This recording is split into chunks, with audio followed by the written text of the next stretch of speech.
looking at is how the Babylonians symbolized Nimrod in his form of the fish god. What a coincidence. What a coincidence. And of course, the Church of Babylon relocated to Rome and took with it the symbolism of Babylon. This is why you find the holy days of Christianity under different names are the same holy days as Babylon. Only the names have changed. Look, he's turned his toes up and he had one of them hats on as well. Look, the fish god. He looks like a bloody fish, that guy. So we have Nimrod aircraft.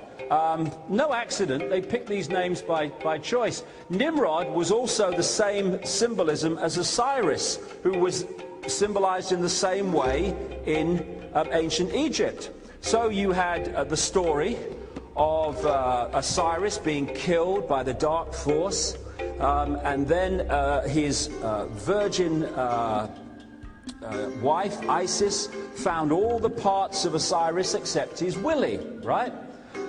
Now you go to Babylon and you have exactly the same story told of Queen Semiramis and Nimrod, because it was the same symbolism coming from the same source, and it's passed through history in the way that we're talking about. So then we come to Queen Semiramis. Now this is a very interesting part of the symbolism all over our society, and particularly in America.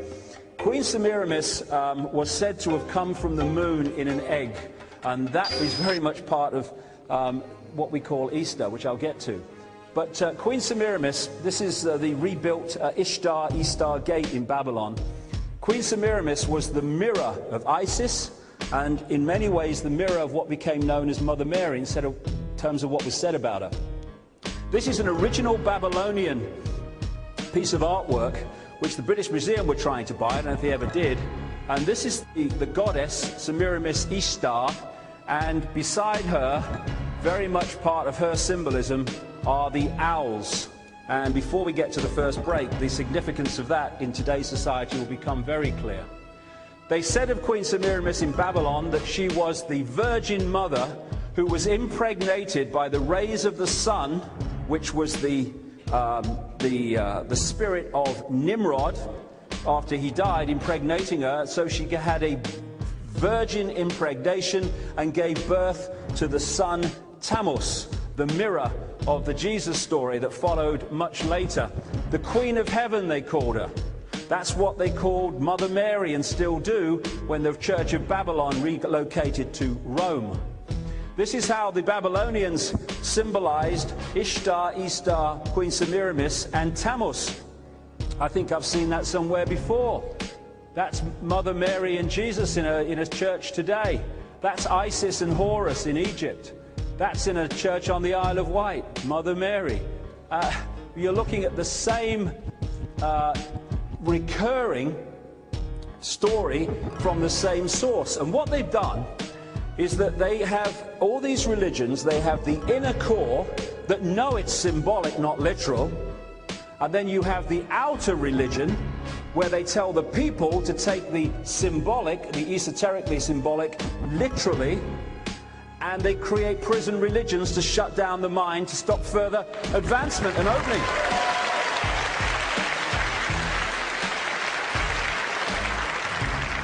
And this is the Black Madonna. This isn't just a little point to make as we go along.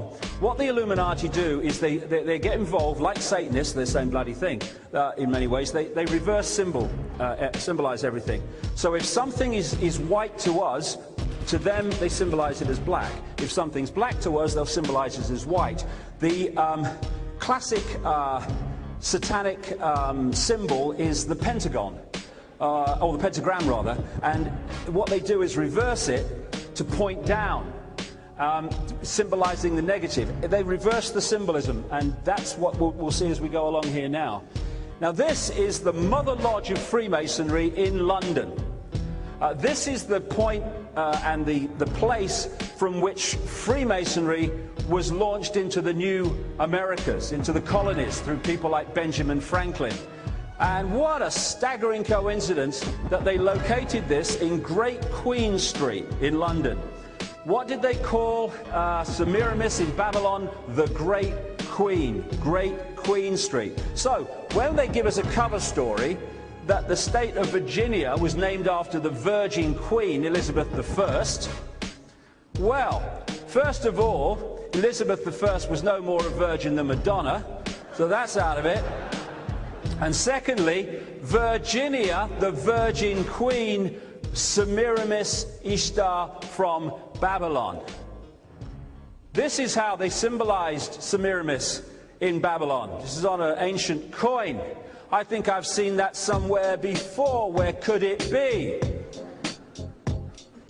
The Statue of Liberty, reverse symbolism, the statue of symbolic control, was given to New York by French Freemasons in Paris who knew what it symbolized. Semiramis and more, as I'll come to now. So there we go. I think I've seen somewhere before. And that is the goddess of the French Republic. Because as the bloodlines came up out of Babylon, up through into Europe and what became France, they took the symbolism with them. Of course they did.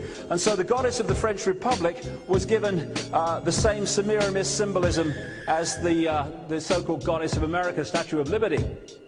The goddess of the state of Columbia, the center of political control in America, again, Semiramis symbolism. Columbia, where did that come from? Well, where did Columbus come from? Because it wasn't his real name. Back in Babylon, they symbolized Queen Semiramis as a dove. And when they moved to Rome, they worshipped her under the name Venus Columba, Venus the dove. Apparently in French today, the word columba, or worse to that effect, I'm crap at foreign languages, means dove. So Christopher Columbus was the branch bearer of the dove across to the New World and the new frontier for the Illuminati. So we have the District of Columbia, the center of government. We have British Columbia on the west of Canada. We have Columbia Pictures with that symbolism of the lady with a lighted torch. The lighted torch will become clear in a second. Well, it's clear enough, it's lighted, but you know what I mean. Columbia University, where a lot of people come through indoctrinated into the scam. CBS, Columbia Broadcasting, and that I will become very significant very shortly. This is from the note paper of the Supreme Council of Freemasonry in Britain. The dove, Columbia, Semiramis, Babylon. On these septics, or whatever, the queen holds in her ceremonies and stuff, you find the Knights of Malta and the dove, Semiramis. I mean, do you know there's still people today, I don't believe it, I can't, people are that daft, that they still back out of the room so the Queen never sees their backs. They have to back out, you know, I mean, what? I'm sure I saw the paper this morning and it was 2006. I'm sure it was. What's going on? Oh, Mom. Anyway, when Nimrod died, it was decreed in Babylon that he would be symbolized from then on as a flame or a lighted torch.